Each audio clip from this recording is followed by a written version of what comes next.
in Delhi for our bike ride for Earth Day, and I'm so happy we're together here. Now we are here in CP. So maybe I could start by asking you something about yourself, Jean-Noël. How long have you been in India? And yeah, maybe tell us about your journey. Well, I've been living in India since 4 years now. Wow. The journey has been quite interesting because we had plenty of things to do with the pandemic and everything, but that's quite interesting and intense journey. Yeah. That's great. Can you tell us more about, your journey in India as a company and your ambition moving forward? The journey of Air France KLM in India started 75 years ago. Yeah, we are as old as India in the bracket. Then of course, it has always been a key market for us. Post-pandemic, we redeploy our wings, to say like that. We are flying out of 4 gateways.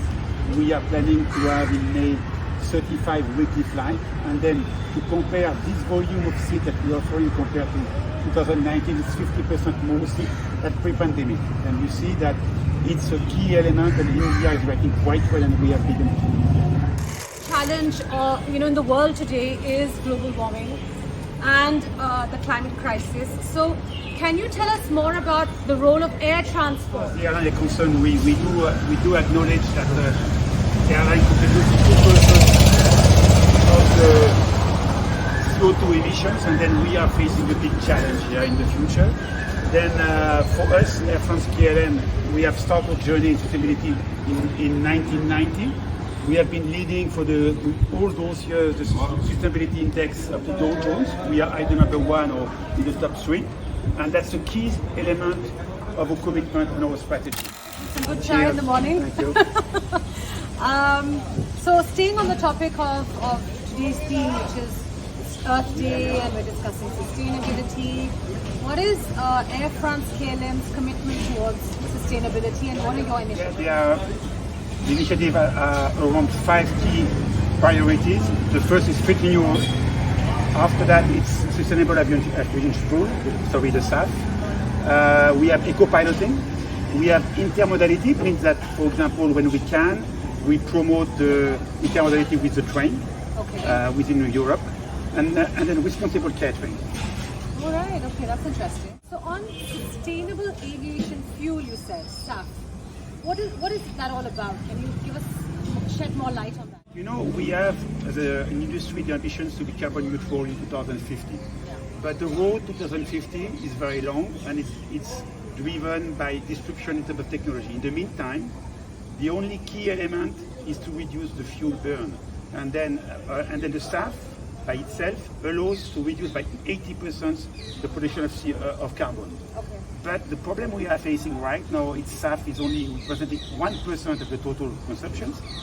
We have a limitation in terms of access to the SAF, and then the cost of SAF is 4 to 8 times more than the cost of fuel.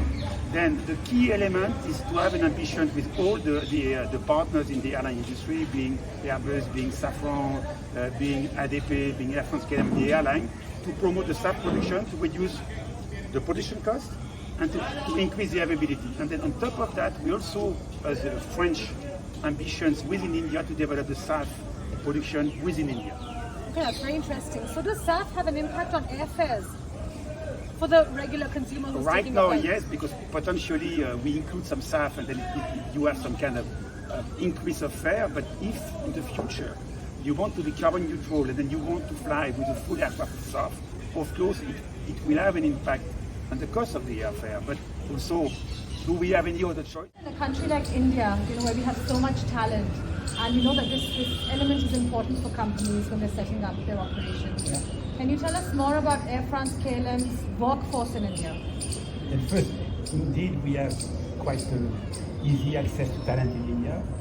The team of Air France KLM in India is composed of something around 150 team members. If I drill down in terms of parity, the management team is composed by 50% women, 50% male. And that's key for us because even at the core DNA of the company, diversity is key. Then overall, we are in line with the global perspective of Air France KLM because the group itself, we are the 45% female workers. And then the top level in Air France KLM, let's say the 4 top staff, we have one chairwoman, two CEO women, and then we have, of course, one CEO, Ben Smith, which is the male. And technically, we have 75% of the top level in Air France KLM, which is women, which composed of women. And then for us, I think we are the only, or one of the only airlines with this composition in the world. That's very impressive. And that's really changed the culture.